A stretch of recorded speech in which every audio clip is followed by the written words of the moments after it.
Welcome to the Buy Box Bandits podcast.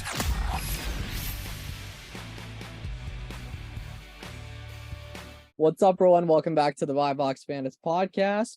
Today we have Warner Fields of Profit with us, and we're going to do the annual episode of how to make your first 1,000 on Amazon in 2023 the best way. All of us have helped, thousands of beginners get going, make their first dollars with Amazon and everything. And we want to walk out the exact blueprint. So Warner, you start us off here and such, talk through the best ways to get rolling. Sure. Yeah. Glad to be back on the Buy Box Bandits. What's up, everybody? The easiest way, it's a dead horse at this point, but go out, get a Keepa account, get a SellerAmp account, and start looking at a bunch of different brands. Look at some, start from Nike, start from Great Value, like stuff like that. That's obviously very arbitrageable, meaning it's not sold by Amazon, not sold by the brand owner, or like a distributor that can buy a whole bunch of it.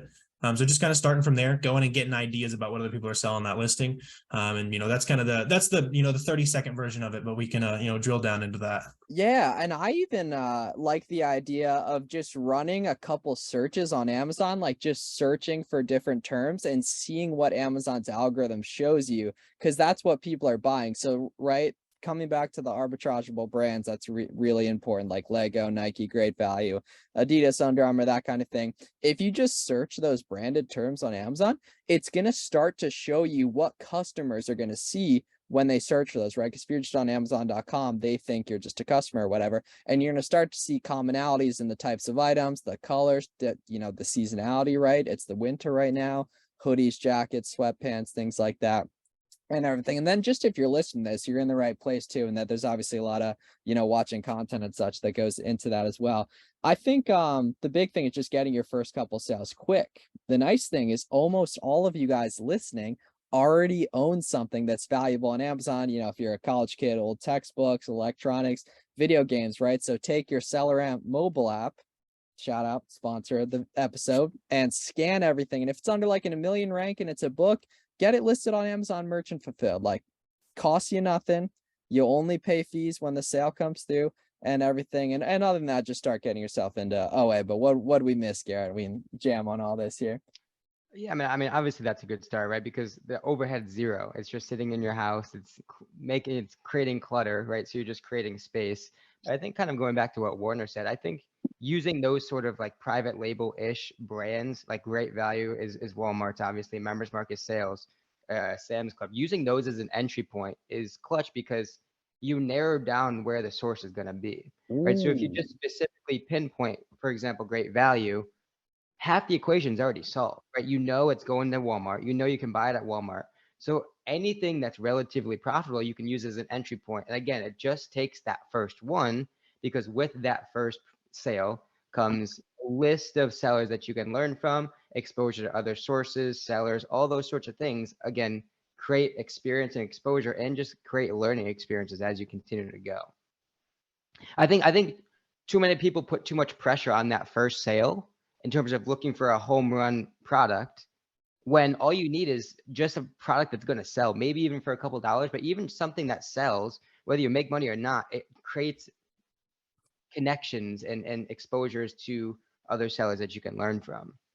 Yeah, and it gives you, like, it kind of validates it too, and everything in that, we all get in this space in different ways. Everyone has levels of, like, do you believe making money online is impossible? Because you might not know anyone that does it, right? If you're listening to this, like, clearly you're at least relatively believe it's completely possible, or well, live and prove it and such. But yeah, the first couple sales as quick as possible, and then you just got to learn too, right? You got to watch these guys' YouTube videos, GARRETT, Fields of Profit, mine, Full Smiles, and I'll just start learning about like Keepa charts, Ungating, understanding what sales rank means. And let's actually go through that, like just like some vocab terms and such. So I'll do one. Sales rank is is every product on Amazon. Yeah, I'm wilding. Every product on Amazon has a number assigned to it. Most products on Amazon, and it's how it ranks in terms of how quick it sells respect to other ones in its category, right? It's like the number 1 ranked shoe sells quicker than everything else in shoes. The number 50,000 rank is like the top 50,000th one, but it changes all the time, right? And that's why you need Keepa, so you can see what the sales rank is over time and such. Yeah, I think I also want to kind of jump in and clarify what the buy box is. I think beginners definitely need to know what that is, because a lot of beginners are like, how do I, how does my item get picked? Like, do they have to individually pick my store? On Amazon, all the sales are going to rotate through that same item. So you probably shop on Amazon. Anytime you go click add to cart, it's just kind of randomly picking one of the third-party sellers, Amazon, whoever you're buying from. And so one really important key is that the buy box isn't necessarily always the lowest price. That's a really big important thing. A lot of beginners jump in and they'll start cutting prices by a penny. Oh, I got to be the cheapest to make the sale. When really you can make sales like 5, 10, 20% higher than that other lowest FBA price. So the buy box is where sales happen, kind of that add to cart button. And you don't always have to be the cheapest. So remember that. Yeah, Yeah, and you'll see that on a lot of the keeper graphs, because the pink line, purple line, whatever it is the buy box line, which is represents where that buy box is. But like Warner said, a lot of times when we look at these graphs, you'll see that purple line, but you'll see the blue line, which is distinct and separate oftentimes, right? So the buy box may be at 30, and then the lowest new offer may be at like 26, 27, which is typically a merchant fulfilled offer. So FBA is usually going to get priority over a competitively similar offer in respect to winning that buy box and earning that buy box. yeah, and then the reasoning why the buy box might be significantly higher than necessarily like the lowest offer is because Amazon incentivizes algorithmically the offer that's most convenient for you customer facing, and that's typically like the quickest delivery date, because they understand that algorithmically you just would probably pay a few bucks extra if you could get it, tomorrow or the day after tomorrow rather than a week from now. And then some people's products might be as far out as a few weeks delivery date, right? So naturally it's gonna get screwed up there. And I mean, and consumers have shown time and time again that they will pay a premium for an item that is branded by Amazon, backed by Amazon's brand, and shows up at their door in 2 or 3 days. Like, consumers have proven that for years, right? So whether you want to believe that or not, that's the reality. And that's the reality that we take advantage of day after day, week after week. I think another big thing that holds up a lot of newer sellers is the fact that, they made a brand new account. Oh, am I going to even win any sales? My account has no history. The fact of the matter is, if you price competitively and the item actually sells, you will get sales. That's the beauty of Amazon, right? Whether you have an account that's 3 years old, 2 days old, or a year old, right? If you price competitively on products that move with velocity, it's a matter of time. It's an inevitability of you getting and earning those sales, right? And so that's the incredible thing and the incredible reality that makes our living is, right, by buying these proven products based on the data that Keeper shows and just simply waiting in line for those sales. And the buy box shows differently to different people. So like there's technically multiple Right. buy boxes, which I think is like fairly dishonest the way Keepa shows it. So I don't know, like there's only so much data they can pull too as well. But yeah, if you're getting going, right? So you obviously got to watch a bunch of content. You're in the right place for that, right? You got to get a Seller Amp subscription, a Keepa subscription. You try Seller Amp for free, right?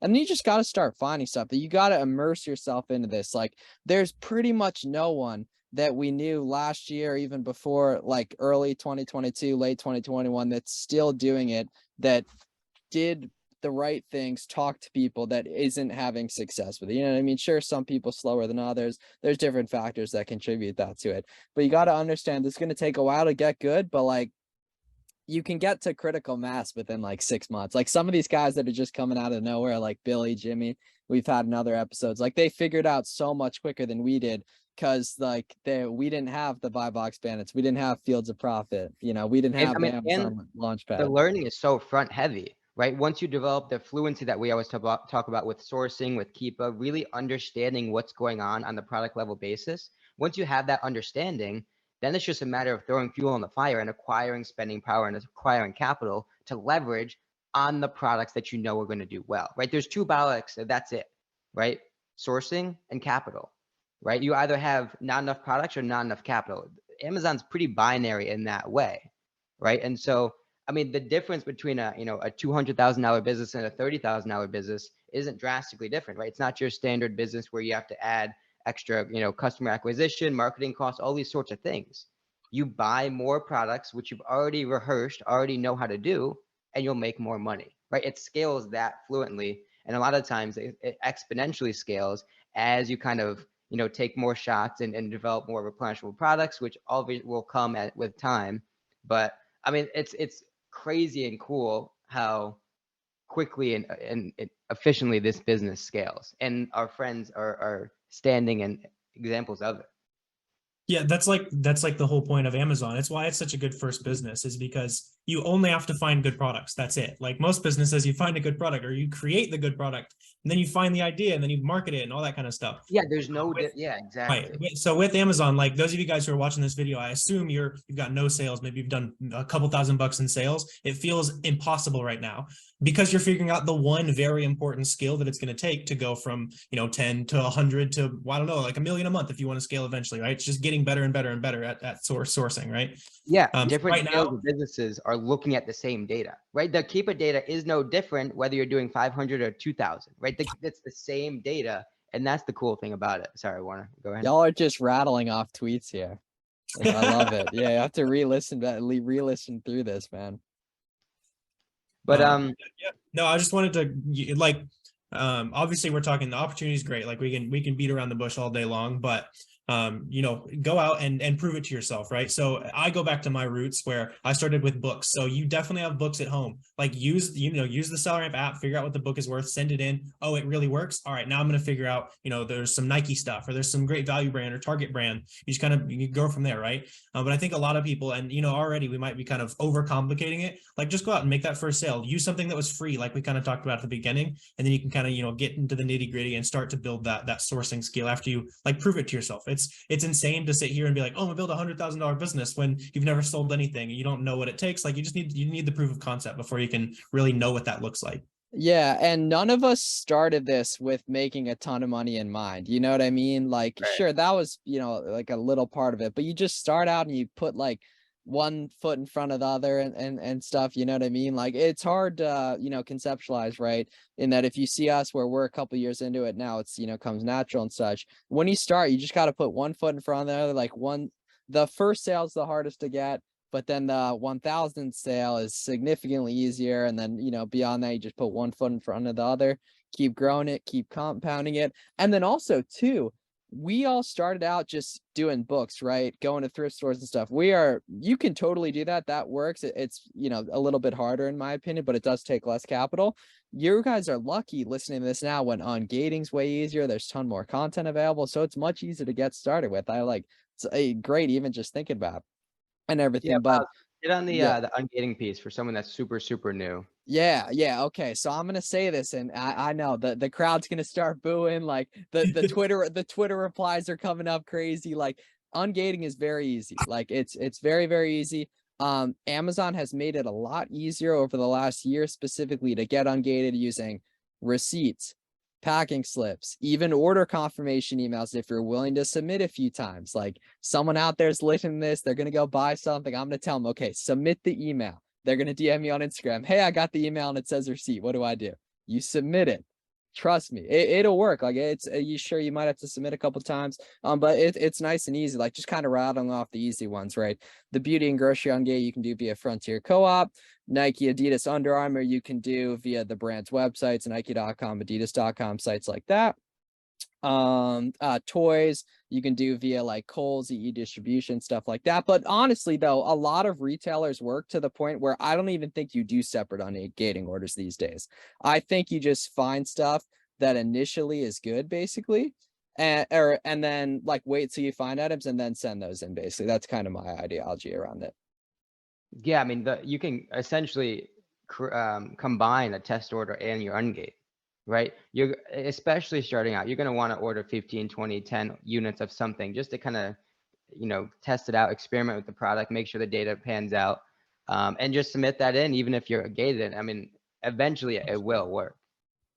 Yeah, and when we source stuff that we're gated in, like our team just, we kind of ignore the fact because it's so easy to get ungated right now. Like most of the time when we're buying that new brand that we're still gated in, we'll just buy it from IRB or something and submit the invoice from IRB and it works almost every time. So people are definitely overthinking ungating. Bro, I will never forget like a year and a half, maybe even 2.5 years ago when I first got Nike Ungate. Like that was just like, because back in the day, right? Yeah. That was like a superpower. Like, oh, it was like the coveted Nike that no one knew how to get.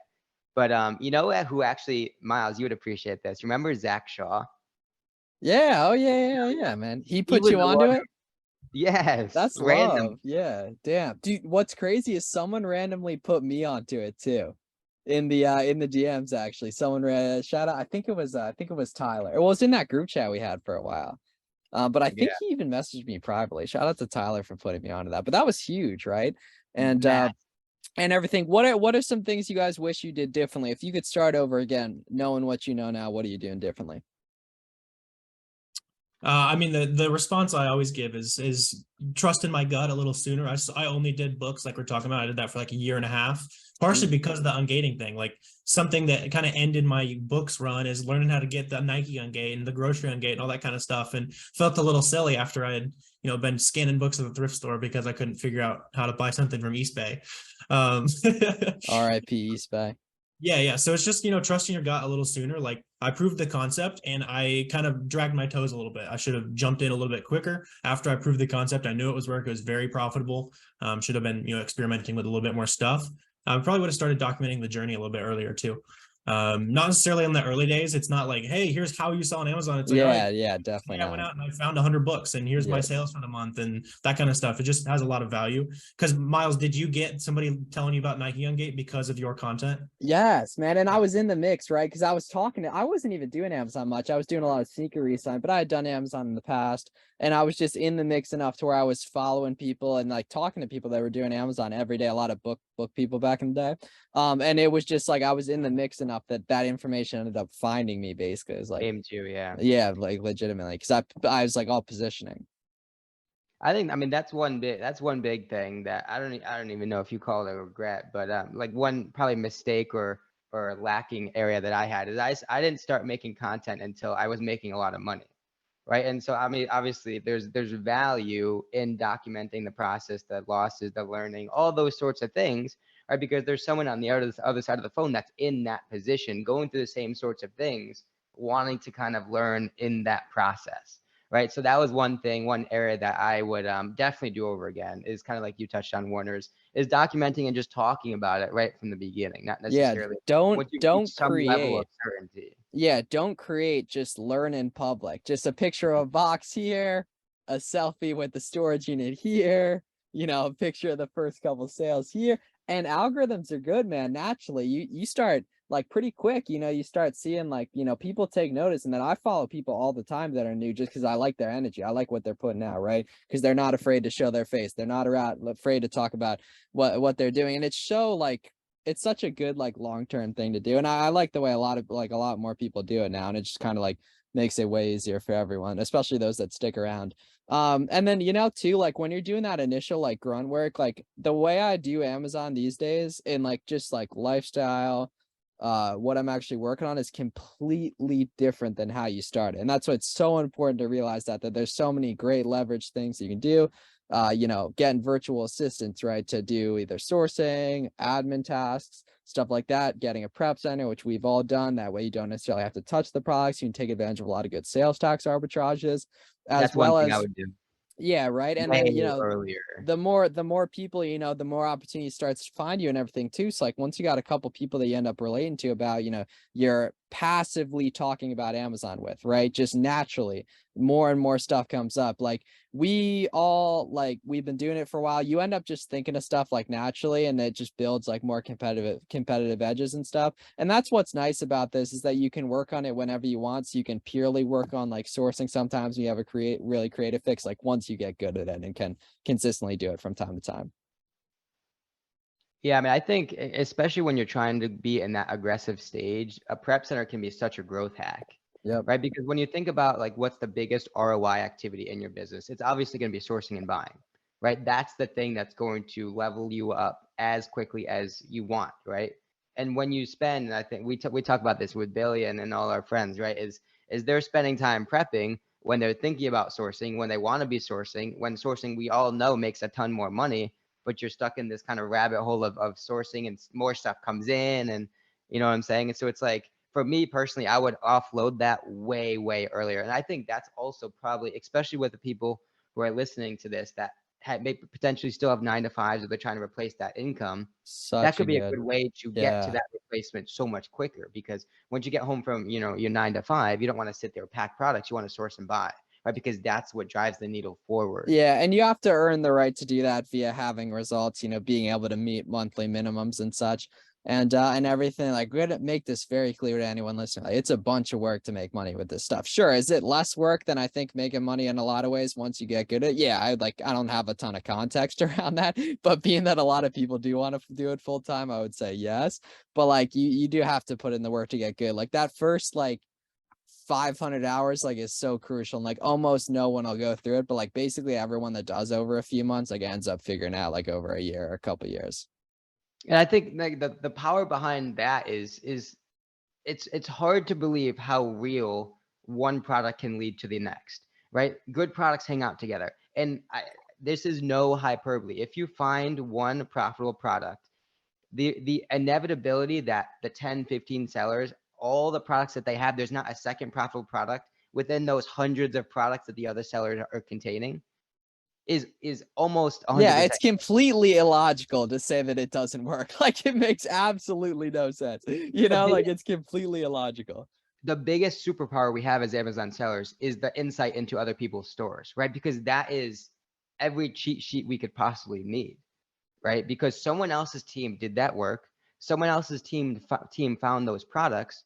Our task is just simply trying to replicate that purchase, right? Inevitably, those people have bought on sale items and store items, all those sorts of things happen.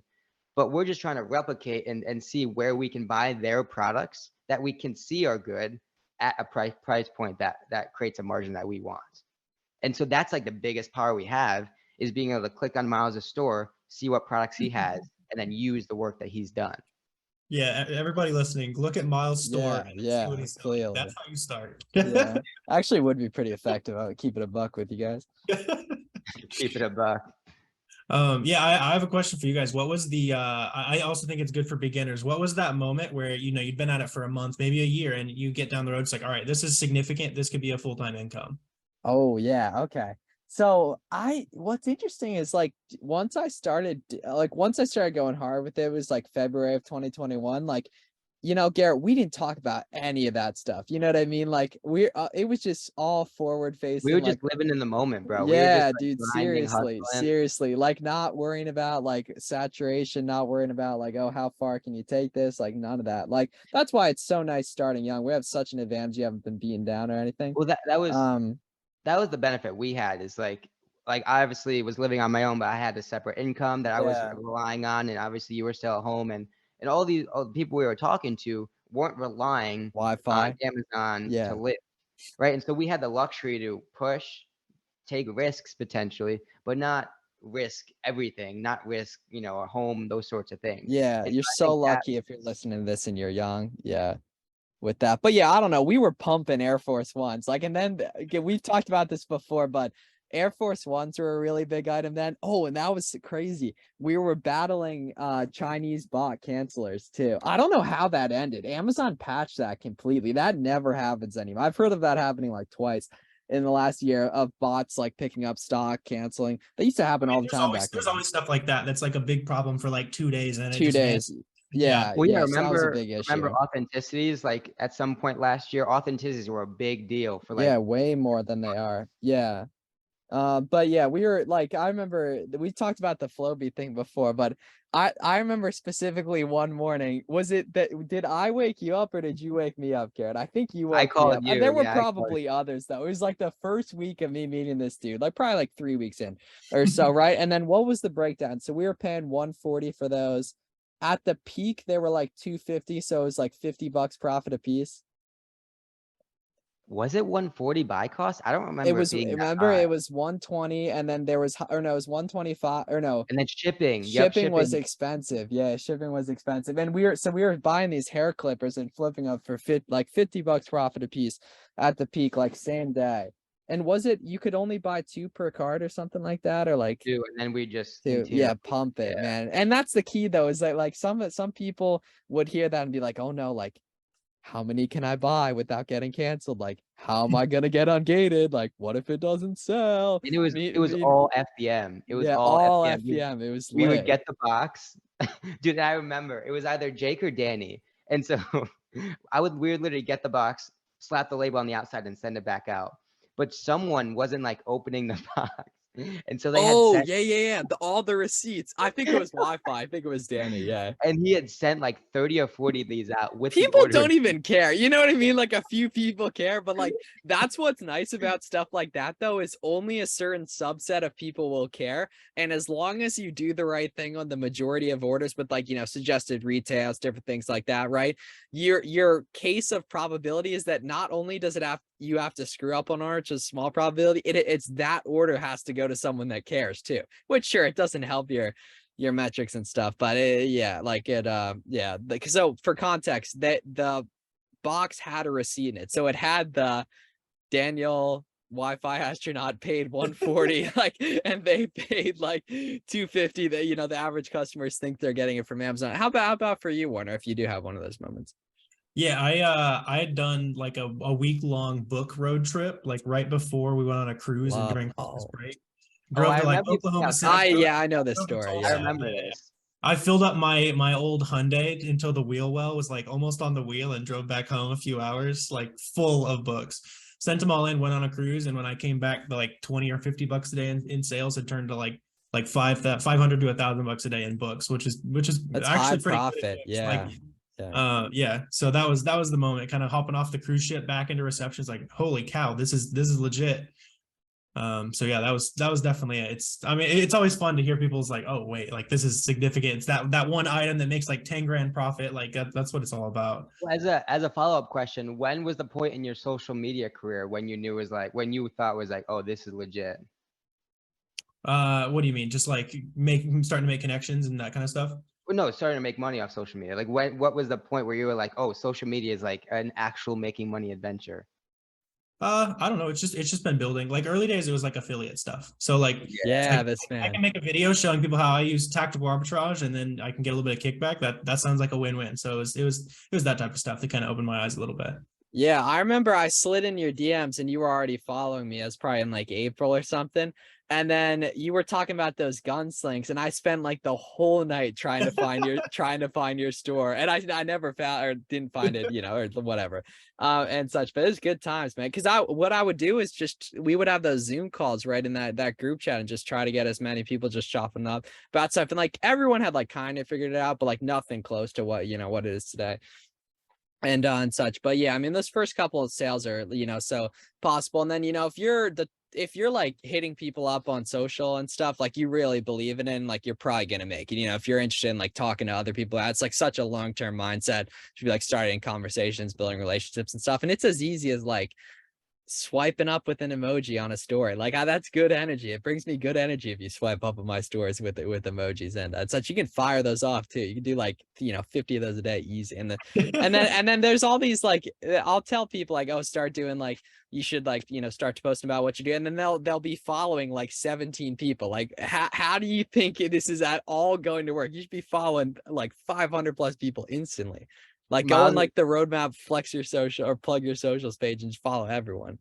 Miles's favorite retort is to go on someone's page, be like, bro, you haven't posted in a year and a half. Yeah, like I got a DM today. This dude is like, bro, like it's so hard to meet other sellers. And he's a good dude. He's making money. And I go, dude, you don't have a profile picture. You have 0 posts. You have a private account. Like I have no context that you're a real human being at all. And I know him like off, for like coaching and such, but and I like him too. But yeah, like it's just like the bare minimum effort. Like it's so simple to just get done and stuff. And then someone gives it a go for like a month, and it's like they're like, damn, like people are coming to me to talk about this stuff. Yes. I also think it's crazy. I also think we probably underestimate at this point how intimidating. Yeah, we totally do. Yeah. And that's why like you don't even have to show your face at the start. It helps. You'll have better results if you do. But yeah, it's just like, yeah, we can completely agree on that though. But that's the key though, is it really intimidating, or are we just soft? Like, well, I mean, whatever it is, like that first post is the hardest. Hard, right? Yeah. That first post where you put the camera on yourself and just start talking. It felt hard. The first couple of times you do it, it's like, what am I doing? February 2019. Yeah, it's like, and we didn't have people being like, yo, make content about Amazon either. Not at all. Yeah. Like, all right, I'll make. My first YouTube video is like throwing old like dud books and selling it on Facebook. That was the video, and so it's kind of fun, like from a documentation standpoint, to go back and be like, here's me a bunch of books I sold for like $20, which would make no sense to do now. So it's kind of fun to see that progress. And yeah, like, I think we're circling it, but like the networking effect is so massive. Just putting your name out there, that kind of stuff. Another thing that is massive for new guys that we kind of touched on a little bit is FBMing.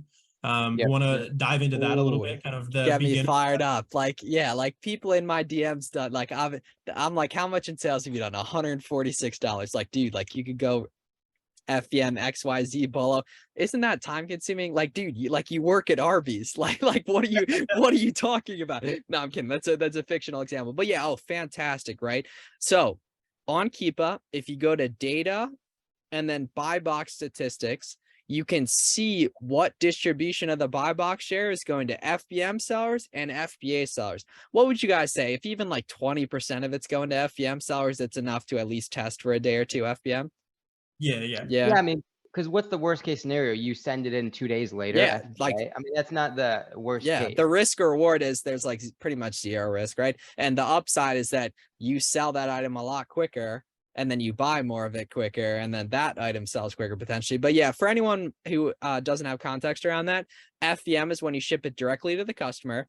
It's not always possible. You want to check those buy box statistics on Keepa. However, it's a hack if it is possible on it, because you can sell it a lot quicker. And then, the crowd's coming in. Oh, what about the shipping costs? Like every listing, Amazon fees, when you FBM something, you don't pay FBA fees, which is great. You do pay individual shipping though, right? The nice thing is that individual shipping is based off size and weight, and FBA fees are based off size and weight, and they're both typically pretty equal, right? So you're not going to end up paying more money in many cases. And if something's, $50 plus and it weighs under 1 pound, you're actually going to make more money FBMing it too. So like some of those electronics and stuff, unbelievably efficient to FBM too. Or products that you can multi-pack, where you buy like, $4 shipping on 1 unit, but 2 units is $5 shipping. You can That's lit. True. Very true. And yeah. with merchant fulfill, you get your money so much quicker. Like you get your money a solid 10 to 15 days quicker than FBA, right? Because the account reserve cycle with FBA is it's essentially like 10 to 14 days after the last expected delivery date on the consumer side. But that last expected delivery date is approximately 2 weeks sped up.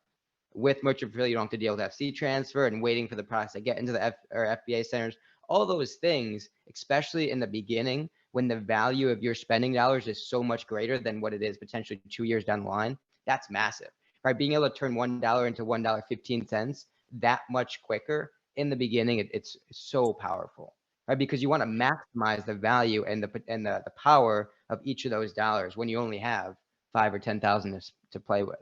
Yeah, you're usually like doubling the velocity of the money when you're merchant fulfilling. So like anytime any of my guys are like, yeah, I'm held back by capital right now. It's like, I mean, here's this item, go merchant fulfill. Yeah, like, go do it. Yeah, and, like, do you want it or not?